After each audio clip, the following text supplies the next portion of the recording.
Let's do that. Consider. I think it's page 13 in your book. Get it together, Priya. The first exercise that we're doing here is not in your book. I'm just going to give you each note of the F scale. We're going to go up and down. We're going to listen for tuning and blend, all right? Just to get some sound going through our horns. All right. Eyes up here, ready? 1, 2, ready.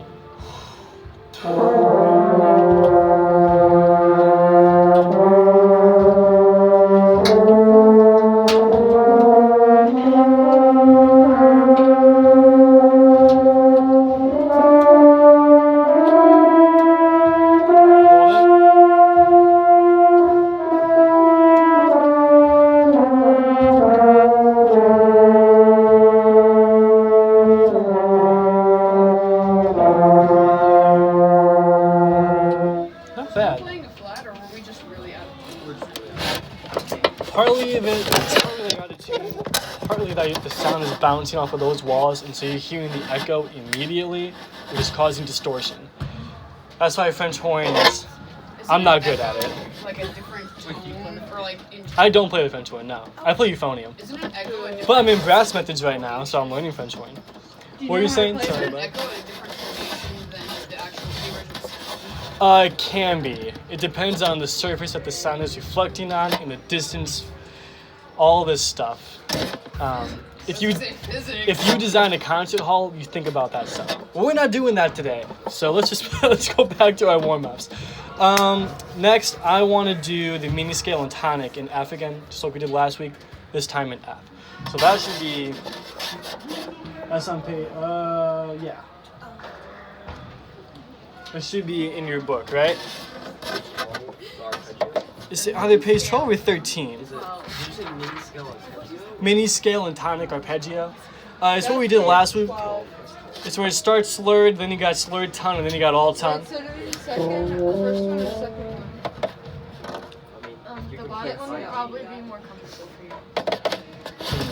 Whatever range is more comfortable, play that. We're not trying to go extreme, we're just trying to get warmed up and get some air through our horns right now. Right here. Alright.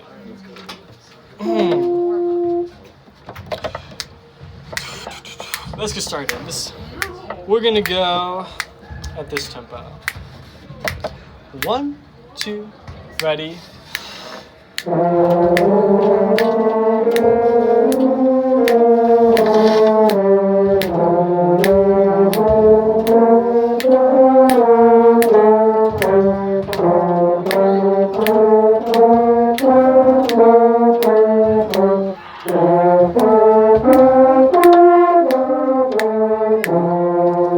Not bad.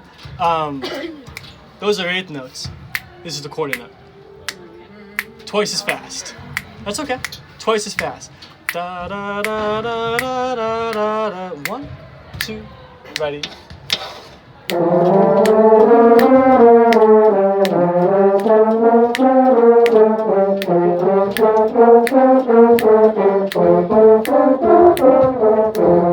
Okay. So, last week what we talked about the articulation. Anyone remember? It needs to be like clearly different, and you need to use your tongue a little bit more. Yeah. Does someone want to demonstrate that? You want to do it? Just do, I have to scroll right here. Just do those middle two measures where it's slurred 2, tongue 2. Just play those two measures.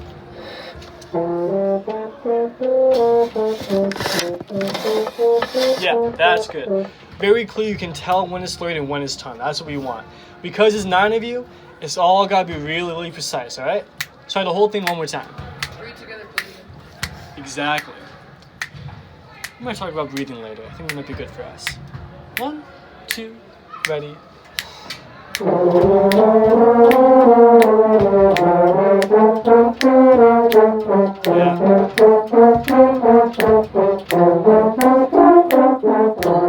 Okay. Notes are down. That's good. Rhythms are down. How can we make this more interesting? Make it Dynamic musical. contrast and phrasing. How about someone else? We got a rock star in the back over there. Intonation. Crescendo. Okay. Crescendos. Where do you want a crescendo?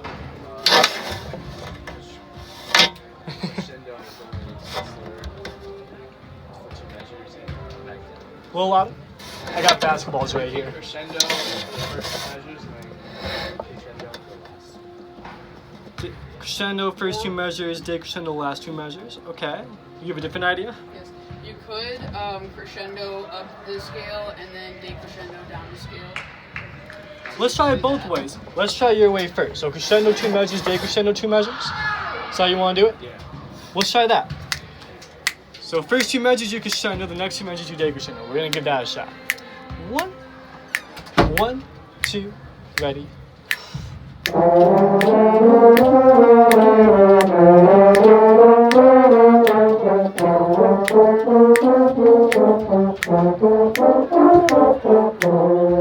Okay, let's try it one more time. Exaggerate the crescendo and exaggerate the decrescendo. That way we can get what he's talking about.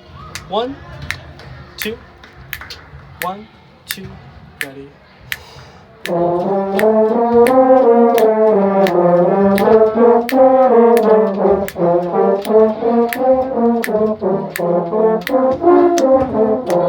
Okay, I like that. What do you think?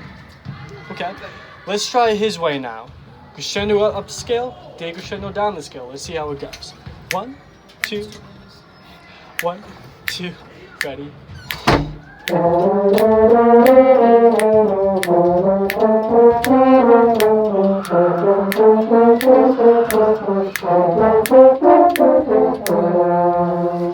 Anyone know which one's the correct answer? I'm feeling Josh's here a little bit. I don't know. I mean, like, Is there a correct answer? Maybe. You tell me. Well, someone on this side tell me. They've told me a lot. Any thoughts? Music is abstract. Beauty lies in the eye of the beholder. I really hate that answer, but in this case, yes. This case is just up to personal preference. That being said, in an ensemble setting, do whatever he says. I'm so landed. But when you do a solo, you can use your own interpretation.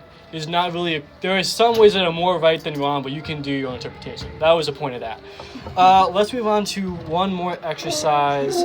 Get our tons going. Let's do scale in thirds again. I'm a fan. It's this one. You all find it?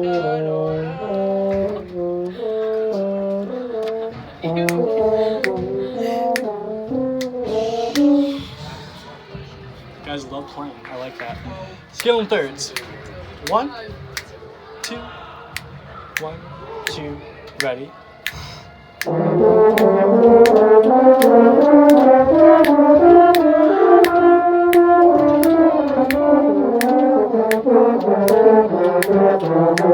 Okay, a little tricky, right? Push the air, as you go higher, push the air through the horn, okay?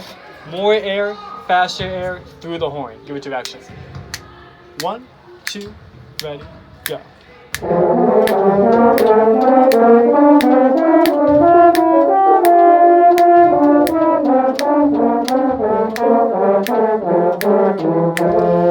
Is that too quick?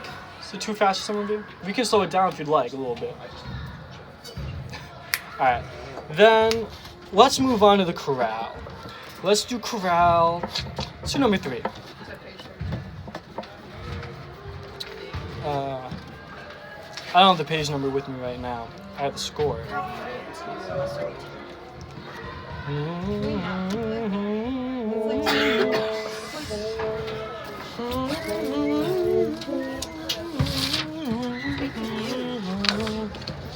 Does everybody have it up? Did I say 3 or 4? I said 3, right? Good. That's what I thought. Okay. Beginning of the chorale, what's that dynamic marking you got there? No, this is like facing you. that's a 14. We okay over here? Alright. Yeah, mezzo forte. This is a chorale. Do we stay the same dynamic the whole time? Yes or no? I mean, within Should the same we? dynamic range, but like, no, not what I meant. Like, you shouldn't go too loud or too soft. You should be within a certain range. Okay. you Should know we what? stay mezzo forte the whole time? Yes or no? Yes. Eh, No. No. You know what? Let's play mezzo forte the whole time. Let's say mezzo forte the whole time, okay? Let's run through it. What are we doing? Chorale number 3. Okay. 1, 2, ready, go.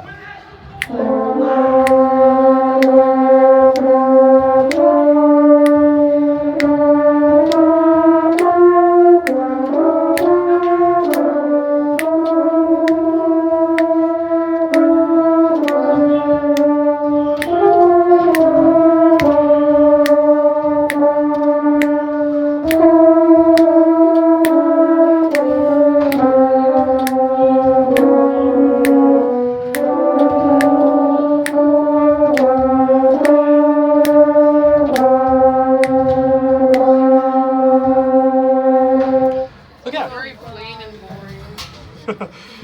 So, should we play mezzo forte the whole time? No? Okay. Is everything okay in the back over there? We okay back there? We're good? Yeah, we're just figuring out that's not a G-shirt or a G-flat, that's a B-shirt. You are figuring that out. Correction. Maybe I'm not, maybe you can. Okay. Should not be mezzo forte the whole time. I like ideas about how we can make this more musical, because that's the hardest part. Notes and rhythms you guys can figure out. You're gonna run through that all the time in rehearsal. It's making music, adding an expression. How do we go about doing that? We have this line. You all play the notes right. You all play the rhythms right. How do we make it musical? Shape it. That's a good buzzword. It's a good buzzword. Someone else. Let's get some specifics. Yes. What if we accent the third note? I feel like that could have a very unique musical. Any reason why you want to accent the third note? Oh, every 3 notes, one note is accented. Can you? How about someone else? What? I agree Yeah. with him. You. How about we make it more abstract? Hold on. How about? Let me ask you this. Let me ask you this. In terms of direction, climax of phrases, crescendos and decrescendos, where do you want the what is the high point? Where is it the loudest, the Well, actually, strongest? We could add a presto at number. We're not getting a presto. It's probably gonna be the largest around 5 and 6, wouldn't it? Because it'd either be 2 and 3 or 5 and 6, I feel like. So here's another question: how many phrases are in this chorale? 11. No. I'm gonna say Not measure numbers, phrases. Probably Well, I would say well, two. there's a 8th note right here, which is very unique. my answer is gonna be 3. Yeah, So I think we were around there. 3 phrases? 3-ish. Maybe 4. All right. Someone tell me where the first phrase starts and ends. How about that? Measure 1. Measure 1 and Yeah, ends at good measure guess. 4. Yes. You're wrong. Measure 4. What beat? What beat does the first phrase end on? That 4th measure. Yeah, the dot and a half note, right? So the second phrase starts on beat 4 of that measure. Where does it go to? It goes to measure 8. What about 7? Ooh, 8 or 7. Defend your answers. Go. So, yeah, I think it would go to 7. I'm agreeing with Josh here. It would end on 7. Wait. Say that one more time. It would end on, so you hold a half note 7, and then you can end that phrase, and then go into 2 I think the next phrase is only 2 measures long. 'Cause, Well, like, 2 measures. I disagree. I think it. Well, yeah, actually, no, she's right. I believe it will start on beat 3 of measure 9. You're kind of right. The first phrase, yeah, we have up to measure 4, beat 3. Second phrase starts on that beat that you have there, on beat 4. And it goes until the next half note beat that you have. And I think it's measure 8. 1, 2, 3, 4, 5, 7. It's a shorter phrase. The last phrase starts on beat 3 and goes to the end. Let's run the whole thing again. 3 phrases. Make 3 clear, distinct phrases. Just a little slow. 1, 2, ready.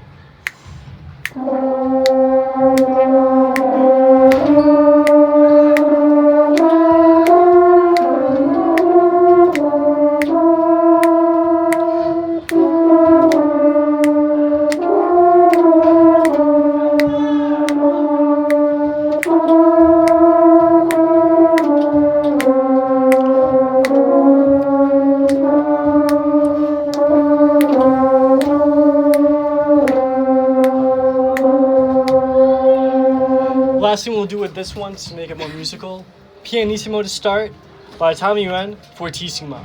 One gradual crescendo the whole way. See if you can do it. 1, 2, ready.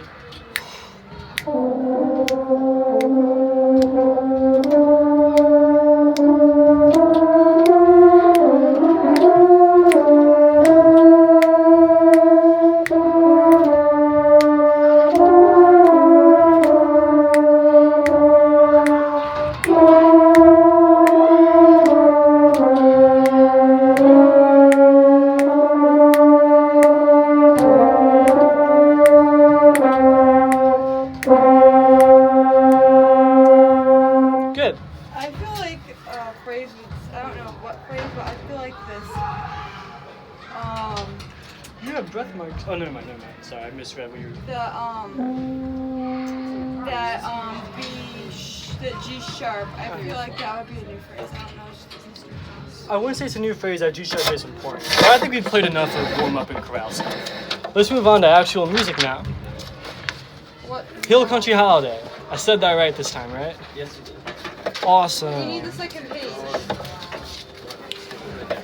All right, we're gonna work on 55 to the end. A lot of lyrical To the stuff. end? Yeah, we're gonna take our time with it. I want to play a lot more today. Well, we're gonna start at 63 because you guys don't start at 55, right? You all have rest. The 7-measure rest. I feel like we could add a forte to it. Just like PCA. Just out of curiosity, when you mean 63 to the end, do you mean 63 to the end of the page or like actually the entire song? I got 63 to 111. That's what I want to work on, which I believe. Yeah. 11. Should have specified that. Mr. TCH. Is that my name now? He's not a TCH though. THW. THW. Okay, I'm just getting up to where you guys are in the school. Right on. Okay. Have you run the whole thing before in rehearsal? No. You have? I mean, like a side read, yeah. Just kind of touched it. Have you gone to 63 that much at all? Is it all kind of new still? I mean, we mainly work on the beginning. I mean, but in a way it's similar. So let me ask you a question then. Have you assigned who's on the top part and bottom part for the divided measures? No, we don't. No? 1, 2, 3, 4, 5, 6, 7. It's 9 of you. I'll let him assign. You know, who's on top and who's on bottom for that. 5 of you raise your hand. I need 5 people to raise their hand. 1, 2, 3, 4, 5. You all take the top note. Everyone else take the bottom note. I was. Alright, we're gonna start at 63. I'm gonna let you run a little bit. We're gonna see where things at, and we'll go back and break it down, alright? That's our plan of action. 1, 2, this is 104. It's a good tempo. 1, 2, ready.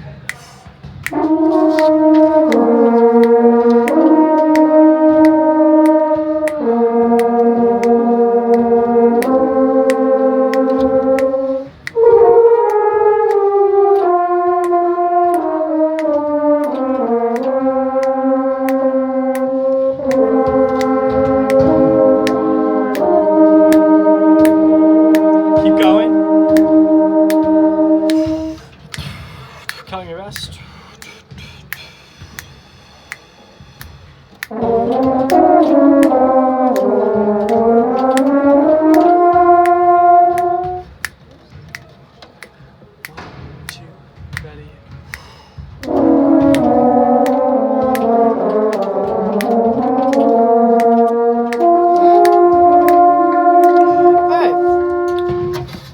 Start there. Let's go back to 63.